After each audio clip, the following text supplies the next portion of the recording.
Salut à vous tous, ici Jeff Rose. Au moment où je tourne cette vidéo, nous sommes la fête du Canada. Alors, joyeuse fête du Canada si vous regardez cette vidéo, que vous soyez au Canada d'un océan à l'autre. Et petit message aux Québécois et Québécoises qui se dit que c'est pas la fête du Canada, mais c'est une autre journée que ça, la journée des I. Bref, moi je vous réponds, Nick, la journée du déménagement. Qu'est-ce qu'il y a à célébrer dans un déménagement? Dites-moi. J'ai bien déménagé avant la journée du déménagement. Hein? Bref, en tout cas, il n'y a rien à célébrer, c'est juste des boîtes puis du carton. Bref. En tout cas, si je poursuis très bien, alors donc j'ai conclu ma parenthèse, nous sommes la fête du Canada et également je suis vêtu de mon chandail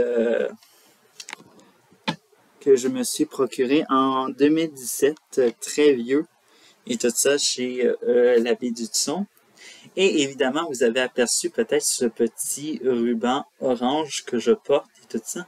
Alors donc, ce ruban de sensibilisation tient à reconnaître les tombes anonymes dans lesquelles des enfants autochtones n'ont jamais pu avoir, soi-disant, une pierre tombale pour être reconnus ou pour qu'on retienne leur nom et tout ça. Alors donc, ce ruban-là, je tiens à le porter d'une manière en solidarité pour les peuples autochtones et je tiens à respecter aussi leur choix de ne pas fêter la fête du Canada.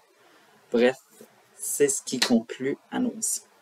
Alors donc, comme vous l'avez vu dans cette vidéo, on va parler d'amitié québécois et autochtone, bien sûr.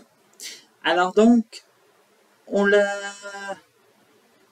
tous les francophones le disent que, bien sûr, dans l'histoire de la colonisation du Canada et de la Nouvelle-France, il y a eu un temps où les colons et les autochtones s'entendaient très bien, il paraît.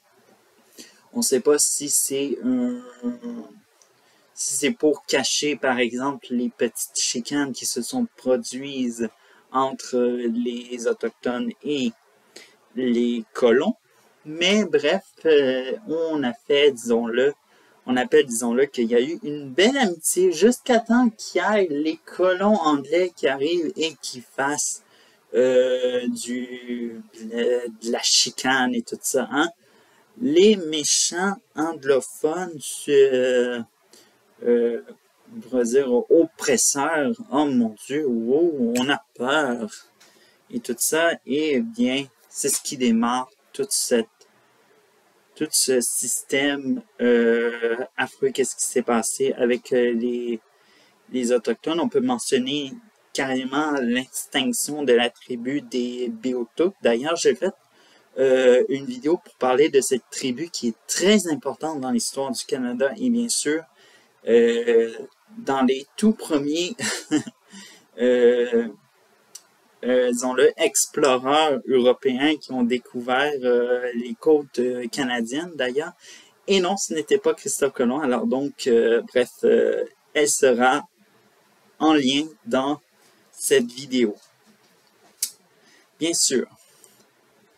Si je poursuis. Alors donc, vous avez les colons français qui se disent avoir une super belle amitié avec les Autochtones. Et vous avez les Anglais qui, eux, n'aiment pas ça. Bien sûr, nous autres, on ne s'occupera pas de qu'est-ce qui s'est passé au Canada. Qu'est-ce qui s'est passé, bien sûr, historiquement et tout ça. Nous allons nous rendre jusqu'à aujourd'hui et tout ça. Soit, on va faire un petit bilan de la décennie 2020, en quoi que ça a apporté entre les relations autochtones et non autochtones. Alors donc, il faut savoir que au Québec, les Autochtones ont vécu d'importants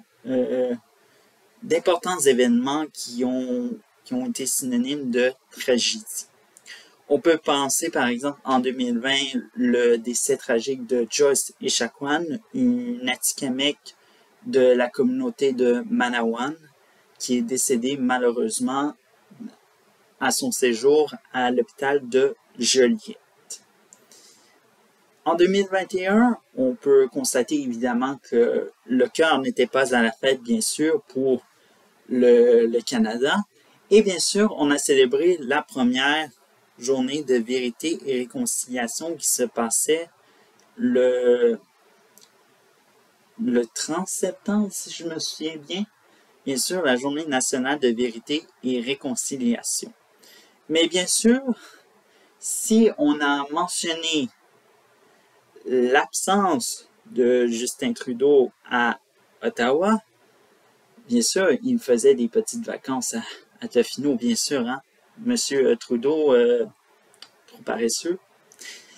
Et au Québec, on a mentionné la fameuse diversion de François Legault pour ne pas parler finalement du principe Joyce. Parce que, évidemment, pour tous ceux-là qui ne savent pas qu'est-ce qui s'est passé, suite au décès de Joyce Echaquan, il y a eu des principes, des recommandations qui ont été faites pour que les Autochtones soient traités d'une manière équitable, sans discrimination ou racisme dans les hôpitaux du Canada. Mais bien sûr, alors que l'opposition officielle demandait au premier ministre François Legault de reconnaître le principe de Joyce, qui s'est opposé auparavant, il a totalement fait une diversion en disant qu'il y avait un député de l'opposition officielle qui avait dit des choses anti-québécoises. Bon, vous voyez François Legault qui avait,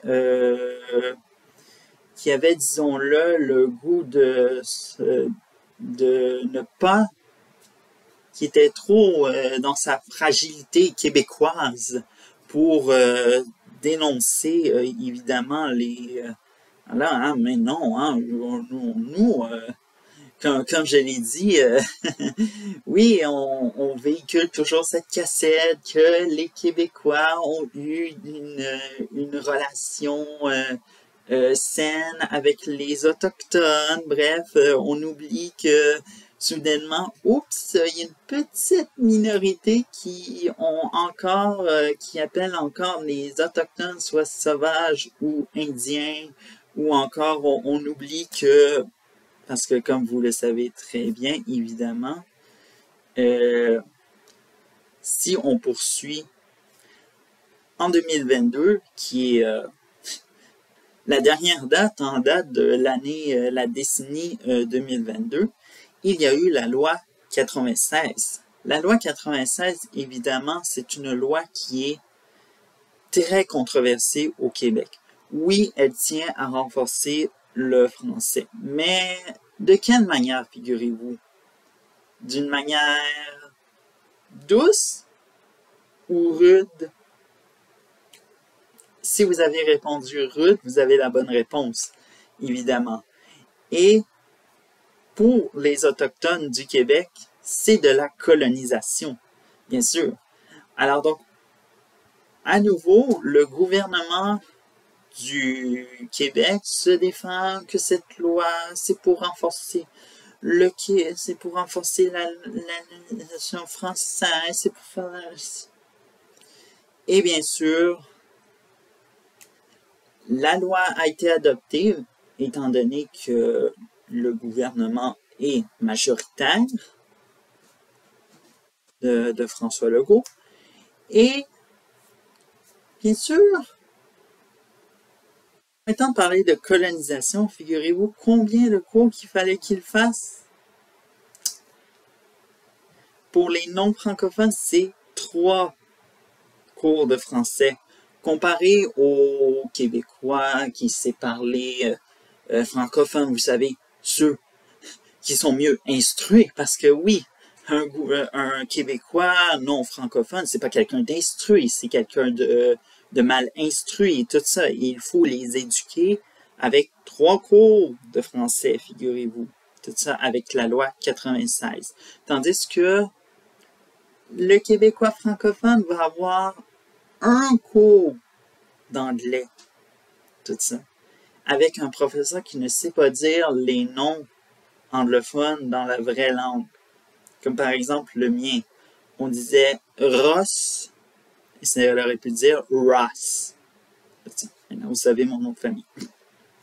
Bref. Bon. Comme vous le savez, en 2021, il y a eu les découvertes de nombreuses tombes anonymes dans le reste du Canada.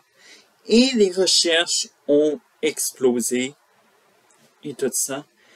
Et évidemment, comme je vous l'ai dit, ou peut-être que je l'ai oublié, je remercie tous ceux-là qui contribuent à donner une existence à ces enfants qui ont été enterrés d'une manière anonyme, sans qu'on se souvienne de leur nom, évidemment. Alors donc, c'est pour vous. C'est pour vous que je porte ça, les Autochtones. Bref. Bien sûr, il a...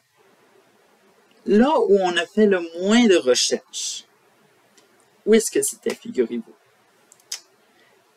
Je vous dis, on en parle beaucoup dans cette série. Et oui, le Québec.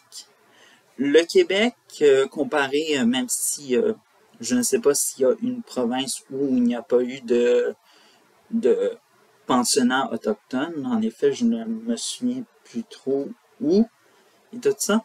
Mais au Québec, on a des nombres pas moins que de 10 pensionnats ont été en activité, que ce soit des années 30 jusqu'au début des années 90, si je me souviens bien, parce que j'ai la liste avec moi.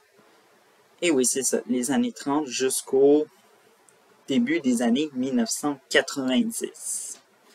Et le gouvernement du Québec freine ces recherches-là parce que il dit on attend d'avoir un consensus de toutes les nations, on attend là, tout ça. Et bien sûr, ça entraîne beaucoup de frustration parce que si les autres provinces ont eu de la facilité, c'est parce que ils étaient ouverts d'esprit. Et tandis qu'au Québec, il y a une fermeture d'esprit. Une fermeture d'esprit hantée par le fameux que les francophones ont toujours été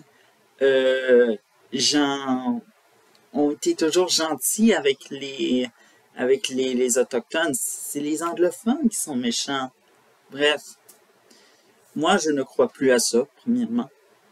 Il faut se le dire que il faut arrêter de se mentir également que les francophones ont été méchants, ils ont discriminé, ils ont fait du racisme envers les Autochtones, évidemment, et ont fait subir des mauvais traitements dans les pensionnats autochtones. Alors donc, il faut que le Québec arrête de se fermer parce que cette signification de fermeture est totalement de l'aliénation et bien sûr de la fragilité québécoise. Alors donc, bien sûr, si vous êtes un Québécois ou une Québécoise qui regarde cette vidéo, je vous invite à dénoncer le traitement qu'offre François Legault aux Premières Nations autochtones et de militer évidemment pour que des recherches soient faites parce que possiblement au Québec, il y a des tombes anonymes autochtones qui sont dans l'oubli actuellement parce que, comme je l'ai dit, le gouvernement ne semble plus vouloir rien savoir. Il milite toujours sur son identité québécoise et son immigration qui est tout simplement répugnante. Bref, alors donc, je vous invite et tout ça. Alors donc, je vous dis à une prochaine vidéo et bien sûr, une bonne fête du Canada et à nouveau, Nick le jour du déménagement.